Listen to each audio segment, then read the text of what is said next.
This podcast is brought to you by HORE Chartered Accountants. HORE Chartered Accountants are based in Galway City and are a leading provider of audit, accountancy and taxation services.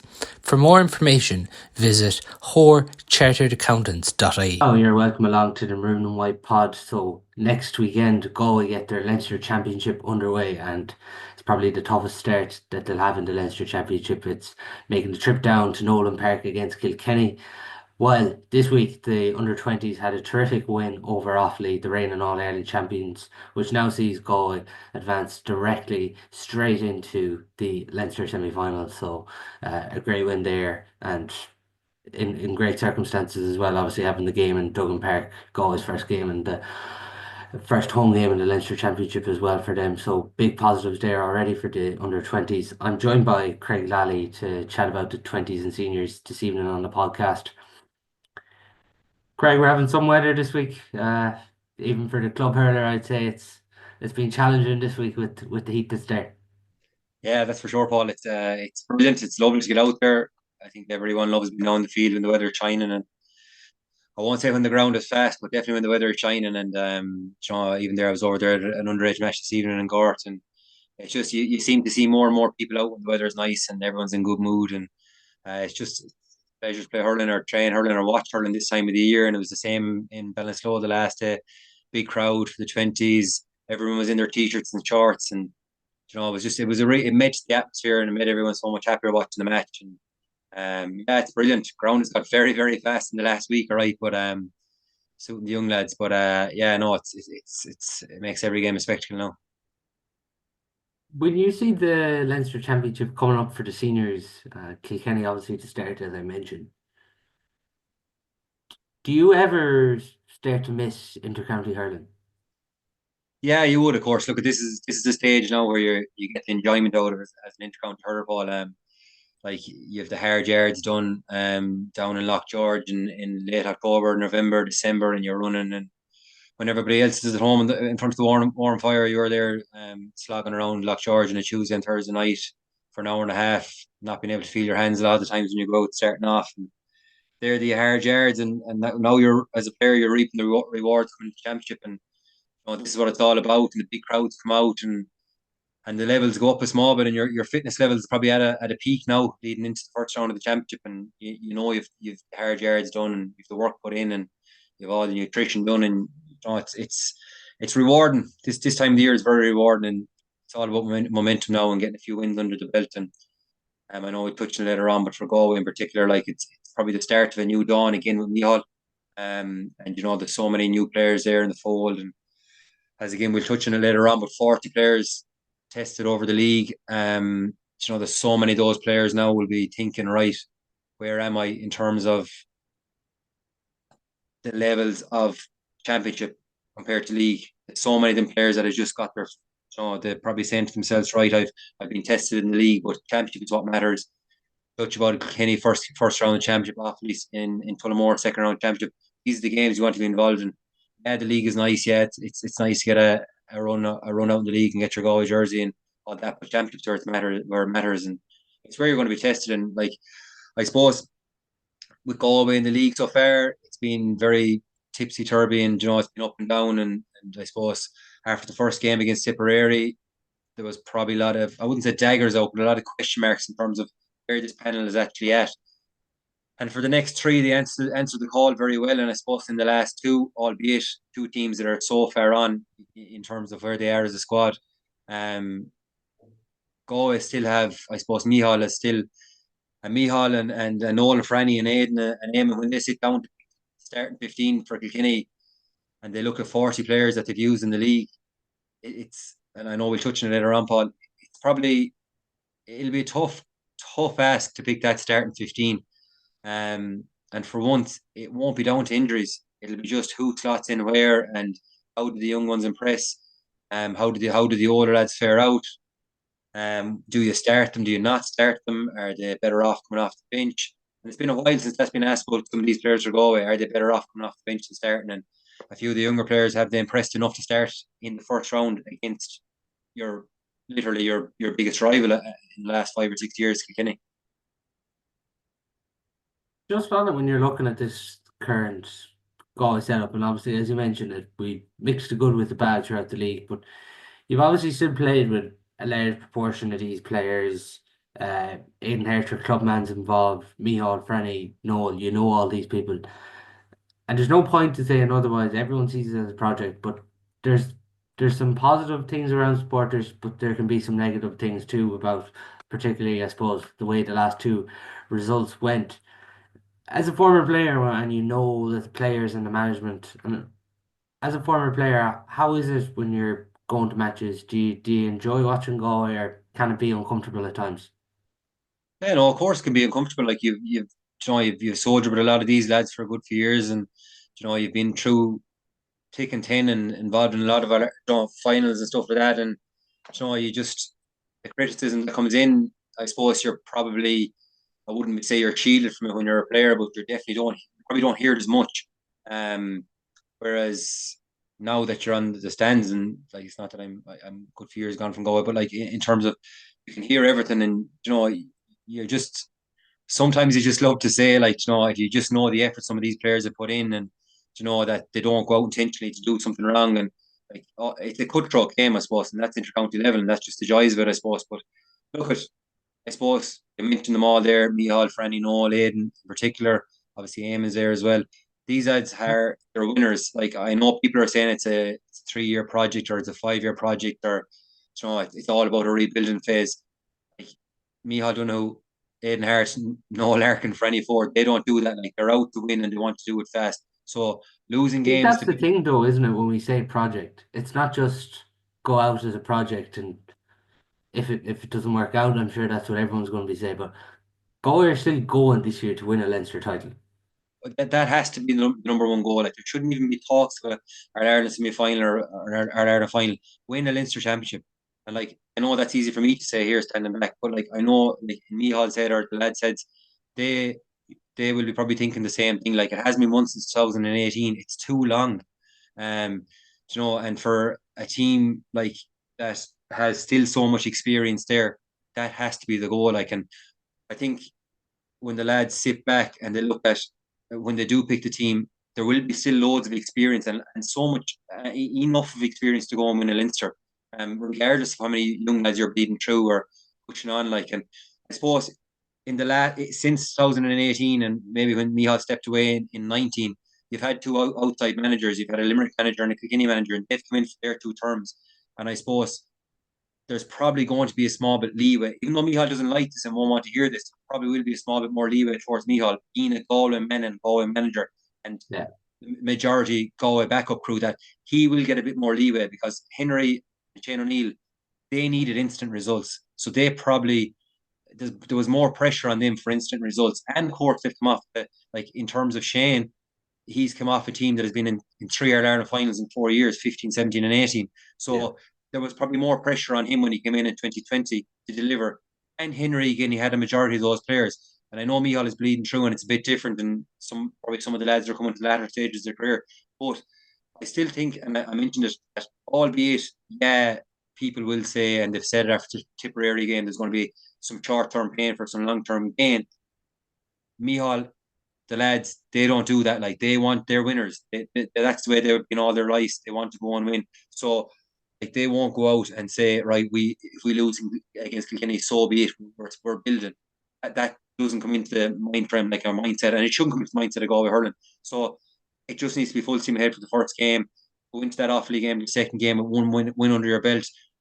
Chest out, going into Tullamore against a big Offaly crowd, and you build momentum going into the Dublin game. And like, you just need to be able to go and aim for that Leinster final and get over the line and then go from there with the momentum. It is the thing, I would say, that like this Kilkenny game could go anyway, and it could be easily a game Galway could lose as well. But it's it's not the end of the world in one sense when we see that, because like we've seen even what happened in the round robin last year in Munster. Obviously, Cork losing their first two games, and but Cork is an example here. If you get results and you get momentum, anything can happen. Like, even if Galway were to go on in Leinster, there's no reason why Galway couldn't be competing at the end of the year this year as well. Yeah, I think so. I probably still firmly believe that Cork are a bit more on in where they're at.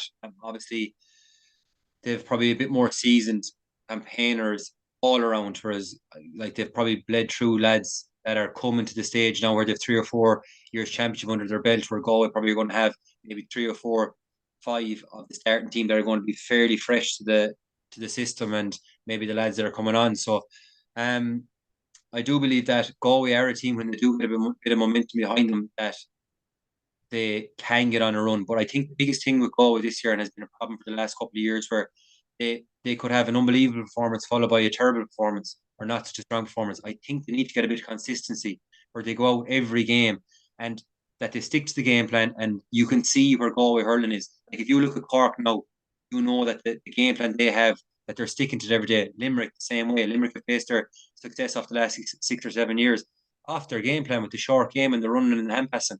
And like I know we've touched on this so many times that the lads that have come onto the team for Limerick and the same at Cork now, the lads that they've bled through, they're all playing to the same system. So I think that's the big thing with Mihal and the lads that they bring their own system to it, and that we do it over the course of the Leinster Championship. We stick to it and we get consistency in our performances.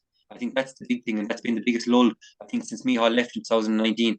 That there wasn't enough of consistent performances. Like we huffed and puffed in so many times, or for so many times. We played really well in the Leinster semi-final against Limerick and went out the following year and played really bad in the Leinster Championship. And that's been probably it's probably been the common trend with Galway hurling over the last 4 or 5 years. It's just there's no consistency. So I think that'll be the number one goal: consistency. Then consistency in the performance, and then follow on with the momentum in the results.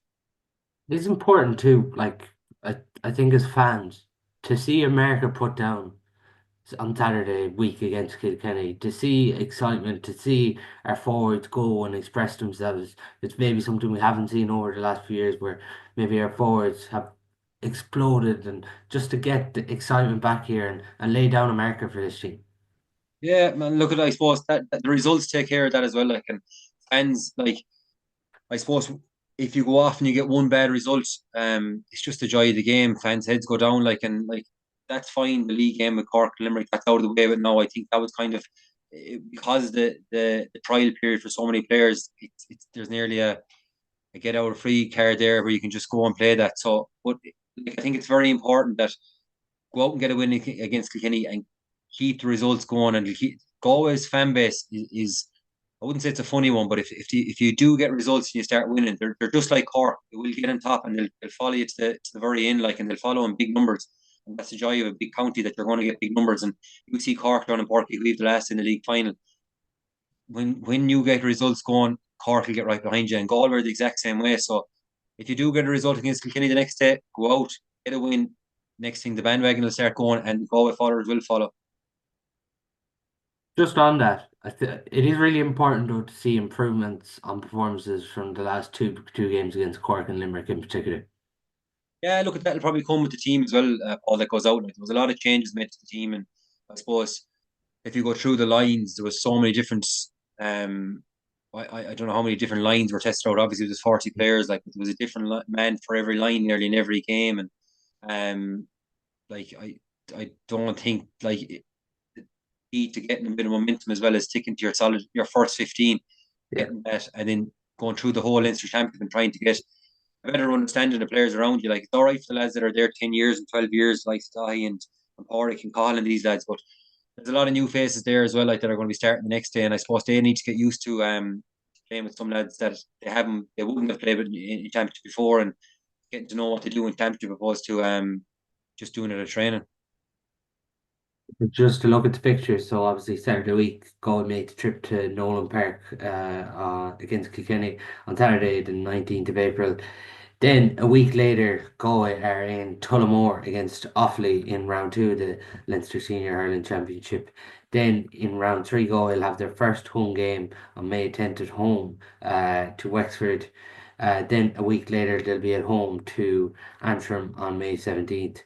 And Galway will finish their round robin series campaign away to Dublin in Parnell Park on Sunday, the 25th of May. So again, this last game against Dublin, it seems to be happening every single year. We probably at this stage we probably don't have terrific memories of this fixture, Craig. No, that's for sure. And of course, whatever it's like in Pearse Stadium, it's definitely not nice up in Parnell Park. Were So you involved that stage? When you would have got knocked out to Dublin and Penn Park? that was my last year, yeah, my Yeah, last year, 2019. So yeah, look, it's been a graveyard for Galway hurling for the yeah. last while. Like it hasn't been good to us at all. So that is a game you just don't want to be relying on going into your last game, relying on a win there. I think the first game is the most important one, Paul. Get the win over Kilkenny. Like the last thing you want to do is be losing to Kilkenny and having to head up to Tullamore to, as we seen on Tuesday night, a very highly followed Offaly team in the second round after losing your first one. So I think it's so important to win the first one, take the momentum into the Offaly game, and it's nice to have Wexford at home for a change. We seem to Particularly Wexford and Antrim when you consider the distances. I think it's a big positive to have both of them at home.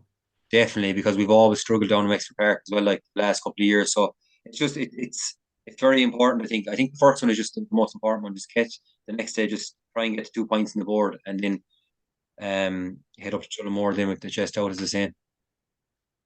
So, Greg, we're going to have a go at predicting our 15 that'll start against Kilkenny. I'm sure now this is where people are going to disagree with us, but we're going to try and both agree and make cases for each position.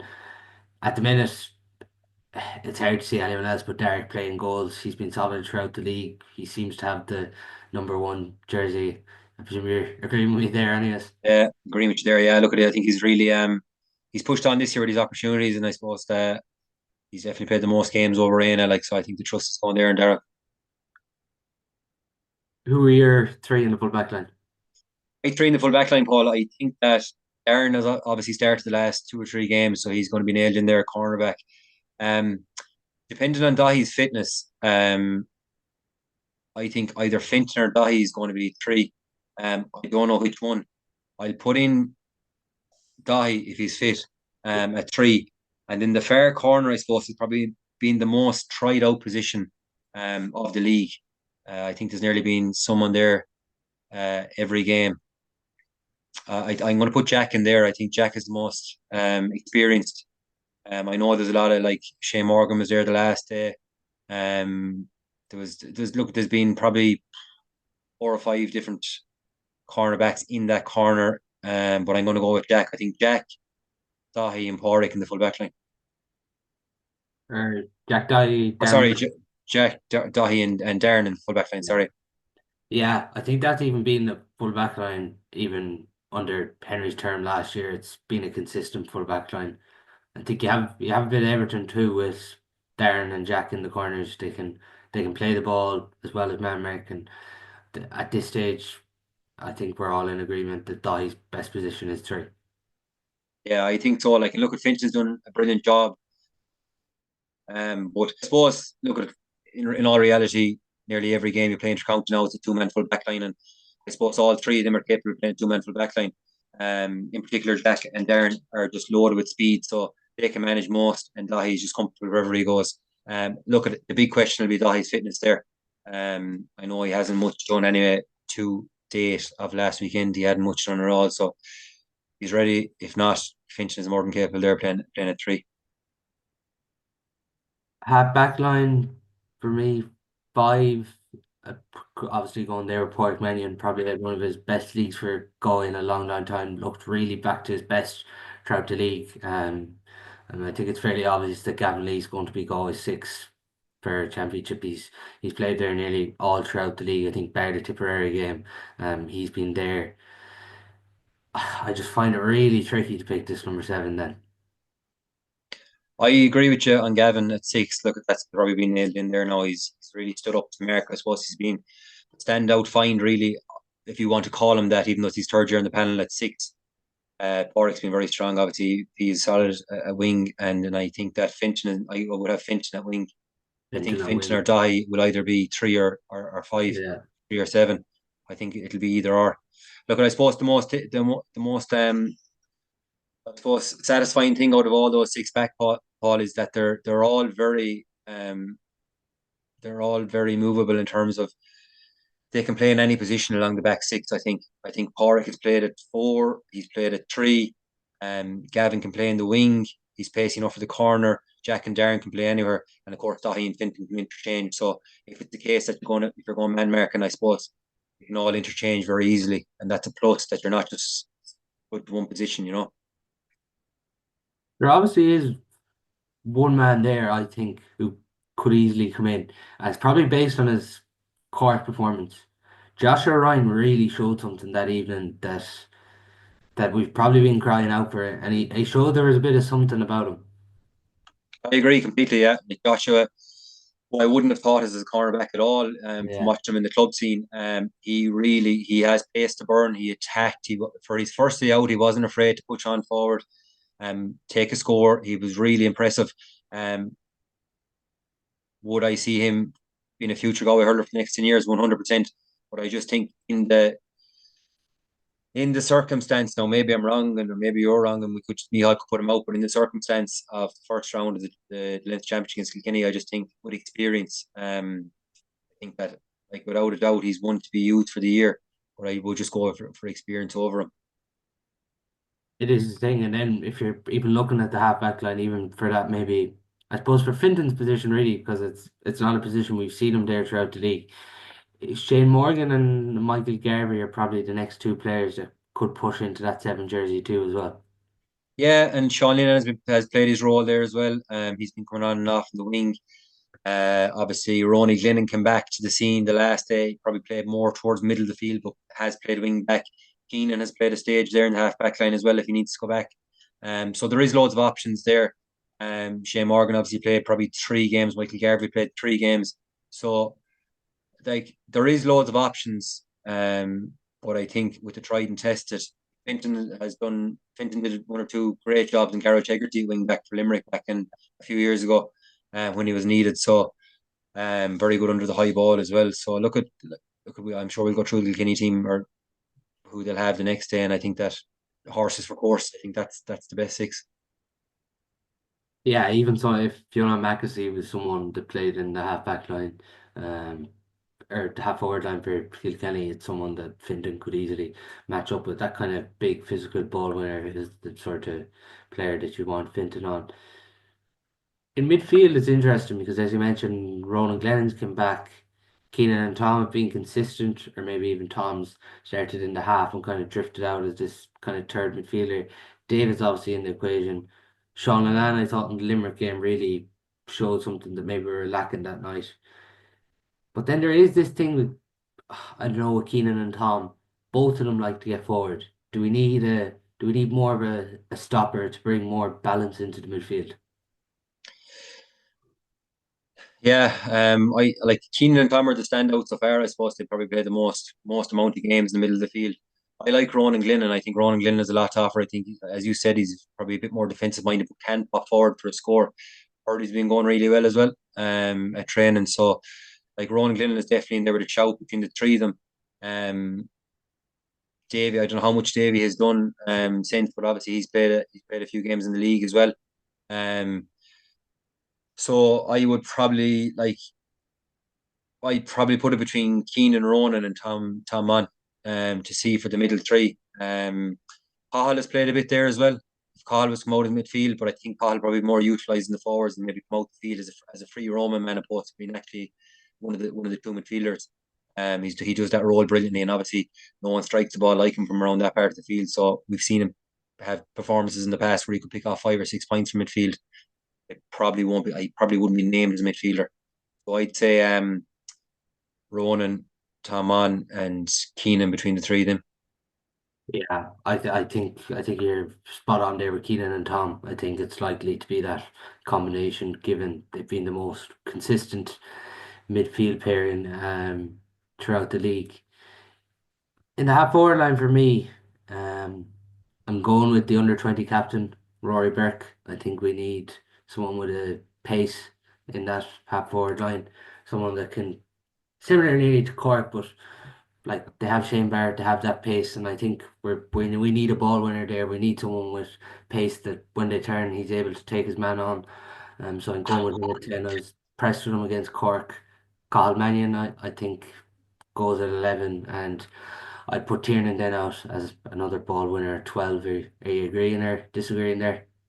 Um, I think Tiernan will start at 11. Um, I would have probably think Connor Cooney is going to start in the wing, Right. and I'd say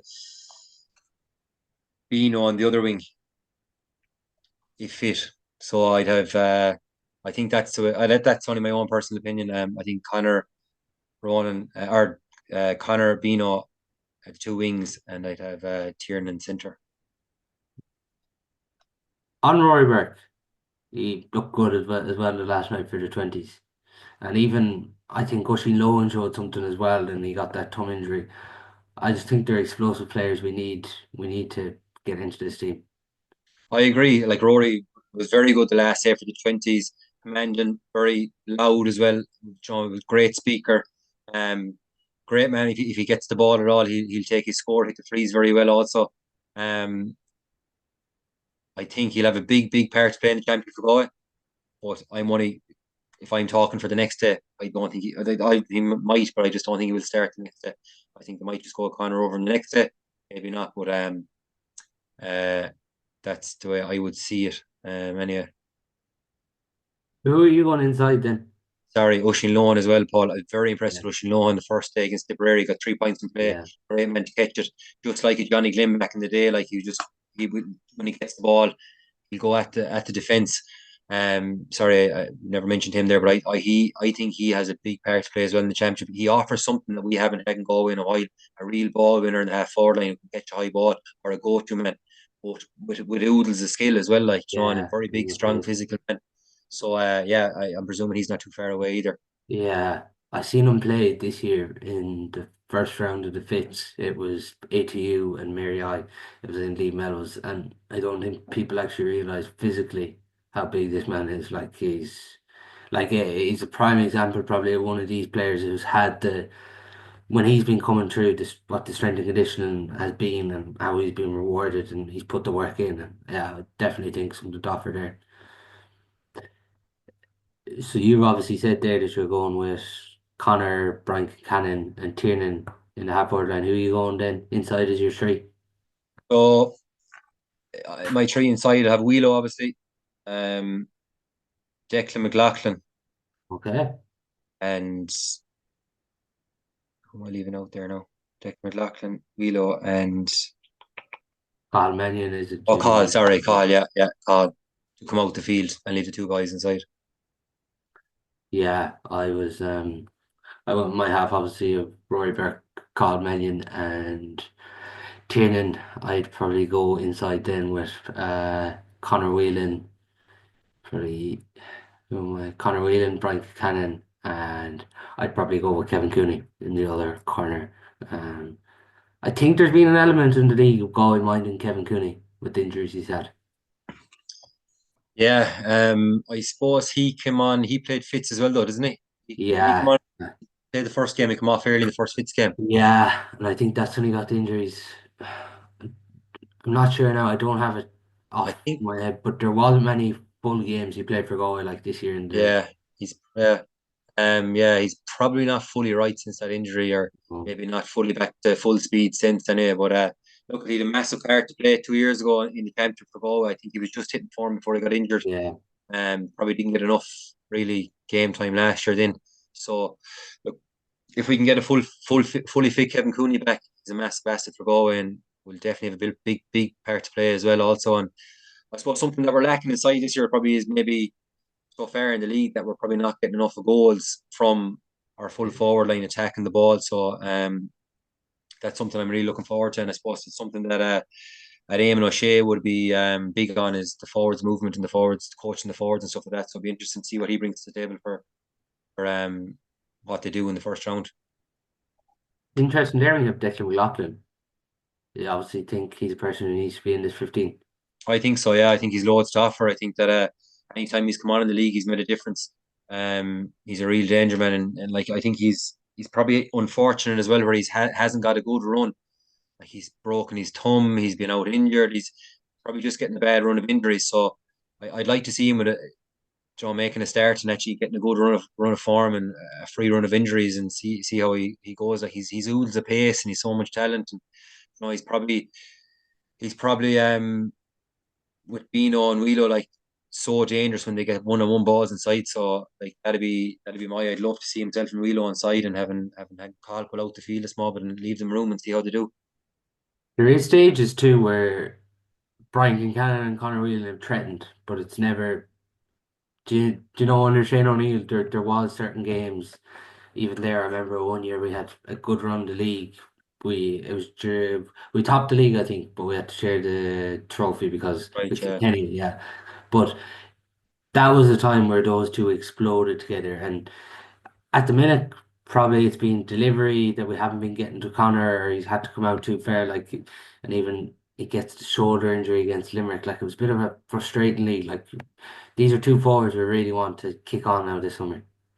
Yeah, and I suppose that comes as well, Paul, with the team being changed around so much, I suppose, and there's different types of delivery of ball, and it's not the same person that's hitting it in all the time. And I suppose that you probably need to get to know, like, obviously, Gavin is a new centre back there, he'll be getting on loads of ball, and Wheelo's probably getting used to what way Gavin hits it in, and he's obviously well used to Porrick hitting it in and the last couple of years. So, like, that'll come over time if this starting 15 glues together and gets a bit more consistent and goes out a bit more consistently, I suppose, the like the Wheelo and the full forward line, they'll reap from that because when a half back line has the ball or a midfielder has the ball in their hand, they'll be able to they'll know what run to make, and I suppose they'll know the delivery of the ball that's coming in from the lads as well. Like so, I suppose I'm looking forward to that as well. That a team that we actually start to see a solid starting 15 that Mihal is putting his stamp on with the lads, and and I suppose get to see what Franny and Noel and Aidan and Eamon what sort of coaching they do with the lads as well to see what they're doing.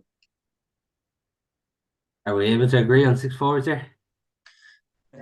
I don't think so. No, or it could be different. All eyes will be on the team next Thursday night. Yeah, yeah. Um, maybe I'll give you Declan, and then I'll take Rory or something. That's the way we have to work it here. Uh, on players that can come in for Galway, obviously Anthony Burns. Can't forget about him. Had a good start to the league. Now I know he wasn't on the match there and didn't probably since, but like he's like even his club form has shown. Jason Flynn is obviously someone too with that sort of experience to come in. Who else are we looking at in the forwards? There's obviously like we're still uncertain whether Aaron Nyland and Jason Rabbit are involved. There's obviously talks that they have been training with the seniors, but then with the Presat and Rye and playing with the twenties, we haven't actually seen them either, and they're having good starts obviously to their twenties campaign. Who are you seeing as forward here who can be the finishers for Galway this year? Yeah, look, to be honest, Anthony Burns, Paul could very easily start ahead of Declan McLaughlin Yeah, in that corner. There's going to be a flip of a coin there. Um, I just went with Declan because I suppose he's a bit more experienced in terms of he's played more championship games. Um, of course, what he did down in Nolan Park the last time we were down there was probably nothing out of the ordinary for his first point for senior championship for Galway. yeah, So surely. like I just went with Declan over Anthony, but Anthony could very well start ahead of Declan. It's going to be that tight. Or Jason's going really well at training as well, so Jo won't be far away either. If not, he'll be a brilliant sub to bring on. He always is. Um, We have a so bolter here too, but Colin Malloy. Colin Malloy, yeah, like he played league. Like Colin Malloy would probably be like maybe he will come on towards the end of the game. Like he like the likes of the Offaly and Antrim game now, you'd see him really get his chance. I think. So, but I think in terms of Kilkenny first round of the championship, but you probably see obviously if Anthony Burns doesn't start or Declan doesn't start, you see one of the other coming on. Jo will obviously like he's obviously a great man and always has been a great man to bring on. He'd be another lad that'll be thereabouts coming on. Um, John Fleming. I haven't actually seen him since much. John Fleming and John Cooney haven't seen much of Yeah. him really at all. Thought John Fleming gave us something different in that half forward line. Yeah. Again, I suppose like the likes of the Antrim game, I suppose is where you might see them that stand up and get their chance. Davy, of course, will have a big part to play.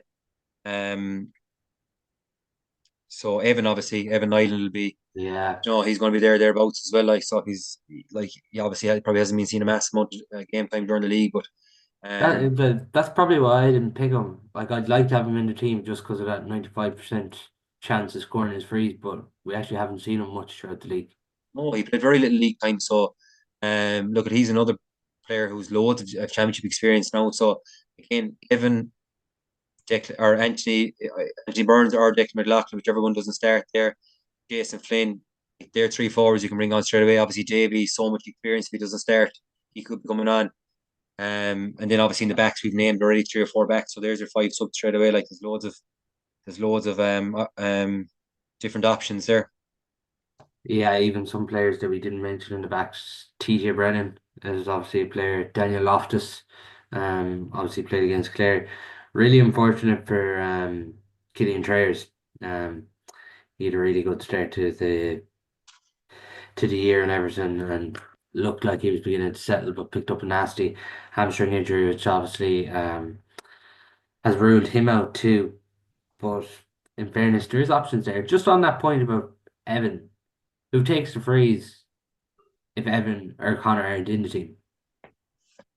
Um, I think Cahill, I suppose, is probably the next up Yeah. after that, really, isn't he? Yeah, Cahill, I'd say, and yeah, Cahill is probably your third place free taker, really, or he could even be taking them if Connor or Evan is on the field. You wouldn't know. Um, he hit Probably them need last to day, didn't just he? get the one person though, really, don't we? Like if you look at all the other counties, there's always that just go-to man, he's going to be on the freeze. Yeah, I suppose, and like I suppose that's come with the fact that Connor and Evan have been so probably changeable over the last couple of years, where some of them have like sometimes a lot of the times if one of them isn't starting, the other is, and I suppose whoever is starting is taking the freeze. So now look at majority of the time over the last 10 years, Connor has been starting, and even when Evan's been on, there's times when both of them been starting, and they've probably swapped and changed a small bit.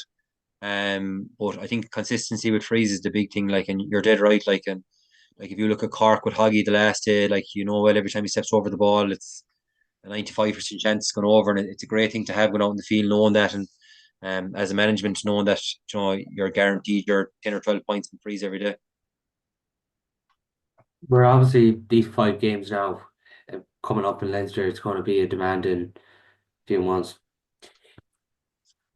When you look at this Leinster campaign, obviously we didn't come out of Leinster last year, and Leinster title's obviously the first game. But in one sense, then is it just as important to be in this three? And even it's not the end of the world if we get this third spot and don't be in the Leinster final, or do you see that we need to be in those top two spots? I think, Paul, that we need to be winning the Leinster Championship. Yeah, Like I said, it's 2018. It's 7 years since Galway won a Leinster Championship. I think, like if it was Munster, it's a different story because it's so cutthroat, and um, the strongest teams in terms of grading at the minute are in Munster. But like I think that you just really need to go and target the Leinster Championship. And I think that, like, albeit third will be progress from last year. I think yeah. if the lads sit down, like as I mentioned, like there are five lads that are just not. They don't take no for an answer. Like winning is just a must. Like, and Mihal had talked so much about his standards, and like from day one when Mihal came in with us, it was standards, standards, standards, and his standard will be to win the Leinster Championship. Like he will not expect anything less, and like he will be gearing up the players, and he'll give them every single opportunity to win it. Like, so beyond them, and I think that as they go into next week and they talk about obviously Kilkenny first, it'll be just about playing to the full performance, getting the standards up high, winning that game, playing it game by game. But the long term goal for them will be the Leinster Championship. All the talk is obviously about Munster at the minute, and even when I've been working down in Limerick, I've been hearing plenty about this, that Munster's obviously the cream of the crop and all this is the talk at the minute. But I actually think this year we're in for a cracking Leinster Championship with the 6 teams. Antrim didn't have a great league campaign, but they're going to get a kick with Davy. 100%. They're not just going to falter off here. Offaly have really progressed, even the last day when it wasn't going well. And then you look at Wexford, like they finished their league on a high, it's safe to say, beating Limerick in that final game. Dublin, I think there was a bit of maybe not consistency in the team with the Nafina players and all this. Kilkenny finished the league really campaign, and God, there's going to be an improvement. This Leinster Championship is fairly open this year. I think it's open and very even, but I think it's come back, as you said there, like it's been the most even it's been in a long time. The last couple of years, you might have Dublin come out of the blocks for a year where they've been very strong, but Galway and Kilkenny, with the odd Wexford, Mary, have a result in the middle of it. Galway and Kilkenny have always been ahead of the pack, generally. Um, but and then there could be an odd year like last year where Galway might get caught out like they did against Dublin. Let's be honest, and um, that's probably down to just, I suppose, one of those years where things just didn't go your way and games earlier on and stuff like that. But in general, it's always been going Guinea over the last couple of years, 10 years that have been ahead of the pack. But I think now it's pack is more definitely evenly matched. Um, and look at, I suppose it's much as other it's as much as the weaker counties coming up to match Galway and Kilkenny as it is probably from Galway and Kilkenny probably going back towards the small bit as well. Like Offaly, the way they've come on and the under 20 success and driving that on, and they've now got to support county again, backbone by the 20 team from last year and this year. They're going to be a force as well. And it's going to be a hard place to go again now, Tullamore. The way things are, Wexford, I think they've just, as you said, finished the league very strong. Just you don't know what you'll get out of them. They're very, like, if they're on, they're on. And they're a very hard team to beat. Antrim with Davy, as you said. Dublin are probably in the most funniest position at the minute, I suppose, with Michael gone and new management and stuff like that. They're probably in a bit of a strange position, a strange league and stuff like that. Yeah. And then Galway and Kilkenny, I think they're very similar. Where they're Kilkenny are still reliant on a few of the older players, just like Galway are, and they're trying to bleed through some of the younger lads. But they probably have a few of the younger lads or middle tier lads, you could say, that are maybe a small bit more further on than the Galway lads. The likes of the Adrian Mullins and John Donnelly's and these lads around the middle 20s, they're probably a small bit more further on. But at the same time, I don't think there's much between Galway and Kilkenny. I think it's very, very evenly matched between the two of them in any given day. So yeah, it is. Look at Munster Championship. Here to go by the league, and Clare being Ireland champions. There's four very strong teams there, and of course Waterford winning their own league there will give them a boost. So you have five probably a bit more on form teams as opposed to the Leinster teams from league. So that's probably what's building that up and gearing it up a small bit more than the Leinster Championship. But to talk about the under 20s, big win against Offaly in Duggan Park. First of all, in Duggan Park is a venue. Having 3,500 people in Duggan Park Wednesday or Tuesday evening. There obviously the game taking place in Duggan Park. Like it was just great to see, wasn't it? Oh, it was unbelievable. It was unbelievable. And of course, I know we mentioned Paul, the weather definitely added to it. And people there in shorts and t-shirts watching it, and it was just the minute you drove down, coming in off the roundabout, there was a queue coming off the motorway and coming down past Pertunkla Hospital, and there was no park, and it was like up in Pro Park getting ready for an Ireland quarter final or semi final, just a queue of people, and Offaly bring that as well. But in all fairness, there was just as much goal people there. There was a great goal support there as well. So it was as strong and all as Offaly follow. But yeah, I was in 15 minutes before the game, and you were like, where am I going to stand? You're like, every place was full. So everyone was really gearing up for it. And look at it. In all fairness, I suppose I think I seen someone quote there afterwards. The scoreline probably flattered Galway a small bit at half time. They took their goals very well, but Offaly were right in the game. And Offaly played some really good hurling as well. But I think just the way Galway went about their business in the second half was very impressive. And they had some really, really big leaders down the spine. Some of them very young, like Jonah Donlan, Jonah's only 18, I think, and like they were really good down the middle, I thought, and with so much more that they could give. I think there's still much more left in that team, and I think there's a lot of lads that are only finding their pace, like Aaron in particular, he's only coming back from a long injury and he's probably not very much game time played, and but look at, I think it's really it's a really, really good team. And Killian Traers is obviously an awful loss. Just getting going Yeah. again, and unfortunate for him that he's done a bad hamstring injury and looks like he's going to be out for the year. But he's a big loss to that team. But they have really good subs as well. And I think it's a really strong panel. And in all fairness, the lads there, Eamon and Fergal and Joe and James and what's his name, Duddy, they've done a really good job, and you can see where the lads are really enjoying their hurling, and they've played some really good stuff. Even the way Brian Callahan and Jonah Donlan have progressed from last year's minor team onto 20s team too, is really impressive. Ryan O'Donnell, he's been a fairly busy man over the last few weeks, balancing between under 20 football and under 20 hurling. Couldn't have gone much better for him on Tuesday night against Offaly with the 3 goals. Yeah, like look at the I suppose he'd missed one or two balls in the first 15 minutes. And then the high ball came in and he took it down lovely. And when he got that first goal, he got into the groove then like like he finished off the other 2 goals lovely like. He was a danger all night. He was zipping around the place, and it was lovely to see and like you just mentioned Jonah there and Brian Canlon and like I suppose the one thing that I found the last day with Galway and we touched on this Paul a good bit in the podcast was they were so physically strong.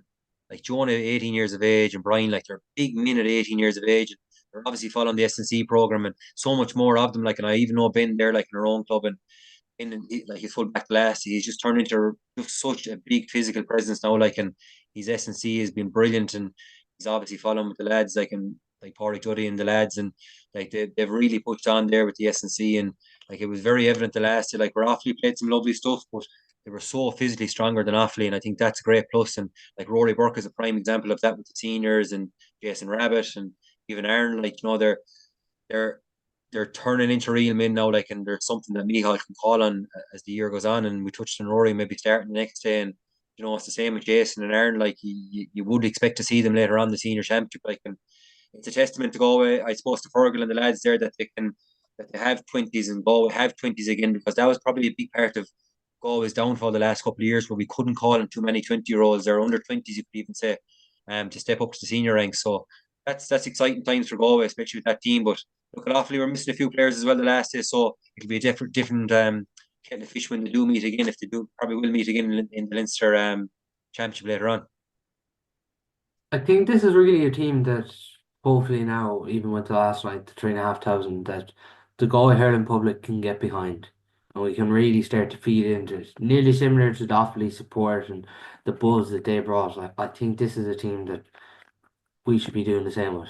I think so as well. Yeah, like look, and all you mentioned it, their first home game in Ballinasloe the last day in the Under 20 Championship. It was a long time coming, but you can see that the Galway crowd come out because there was something there to come out for. And it was brilliant, and like it really felt like it felt like we were in the Leinster Championship for years in Under 20, the way the crowd was there and we were taking it on. And I think it is a good team, and look at it. I think all we need an Under 20 Championship. Like it's been such a long time. I think we just need to really get behind the group. And it's there's been some other like it's amazing when Adam Creaney came on the last day, the roar from the crowd when he come on. But I tell you, Sean Murphy wasn't long pinching the roar, because he just zapped him out of the game straight away. He didn't get to touch the ball for the next 15 minutes, and Yeah. it was brilliant. Nice old done to welcome him to Ballinasloe. Oh yeah, do you want to come over with a shoulder straight away? Yeah, to get him going. But like it was just it was great to see Sean just didn't even pay at an eyelid and just went about his business lovely. And I thought the full back line were brilliant the last day, like Sean, Ben, and like Lawless in the corner. It was just brilliant. Like they were really really good sticky corner backs. Ben was solid at full, and Sean was brilliant at six, and it was just a really good spine of the team. And yeah, no, it was really impressive, and I tell you, like you'd enjoy going to watch them again. On the victory, they won 17 to 19 points. Scores on the night, as we mentioned, Ryan O'Donnell, the hat trick hero with 3 goals, Rory Burke with 9 points, Jason Rabbit with 1, 2, Aaron Island 2 points, Donagh Fahy, goalkeeper with 2 points from frees, Paddy McCarthy 1 point, and substitute Donnacha Campbell with a point, getting in on the scoring as well on Tuesday night for Galway. Into the Leinster semi-final, get rewarded with a 5 week break. Yeah, it's a funny one. I was talking to Ben Father Connor afterwards, and he was saying that to me. I actually didn't know that, and he was saying a 5 week break now straight away. Like it's funny how it's set up, I suppose. But you're look at they'll take the positives from it. Like I know you're only getting going, and next thing you're on a break again, but I suppose for the likes of Aaron Island and Rory and Jason Rabbit, they're on a senior setup to suit them fine. They'll get their chance now, I suppose, to go back to the senior setup and prove their point, because Competition's going to be through the roof, though, when you consider Connor Dolphins being out through injury. yeah, Connor who's been brilliant club for the club there's but that has been the case anyway. Paul, the subs they brought on the last day they were very, very like you go back to the club scene, like they've been standing out for the club in the last year or two. So it will be, and like I was laughing afterwards. We were talking about it with the lads that like Donafay, like what do you do? Like your brother's in your way now for the club for goals and the county, like so tell him to get out and go outfield or something like that. Or so I'd be interested to see that our dressing room later on in the year. The two brothers fighting over the goalie position. But yeah, look at it. Geez, the save he pulled off the last day was absolutely unbelievable. He had a great game. He launched two unbelievable points from the goals as well. Two long range frees. He was really solid, and it was yeah, it was great to see. It was great to see the puckouts working out so well as well. So you'd think there was a goalkeeper or something like that as a selector, an ex goalkeeper. It was even interesting to hear James Gill when Clubber, I think, asked him after the Leash game about, oh, like, do you want to win this Offaly game with the layoff and everything? And he said, no, we want to win it. He basically said that's bullshit and that they want to they want the shortest route possible to an All Ireland final. And that's already showing their aim, and that should be their aim as well. Oh yeah, without doubt. There's no point in going out looking to lose the game or anything like that. We spoke about it earlier on with the seniors. Like you just winning momentum, it's just a habit. In like you just get into winning a habit. Like, and I think there was no doubt about that. The last 10, like when they got the opportunities for the goals, they took them, and there was definitely there was no signs or anything like that that they were laying off. Or when they did go ahead, they weren't um taking the foot off the gas for a second. Like, and even Ryan O'Donnell when he went at when he went at the second and third goal that he scored, he carried in from distance, and he had goal in his mind straight away. So there's definitely no intention there of not winning. Absolutely. Well, great stuff, Craig. That's all we do have time for on this evening's podcast. Thanks a million to Craig for coming on to this week's podcast.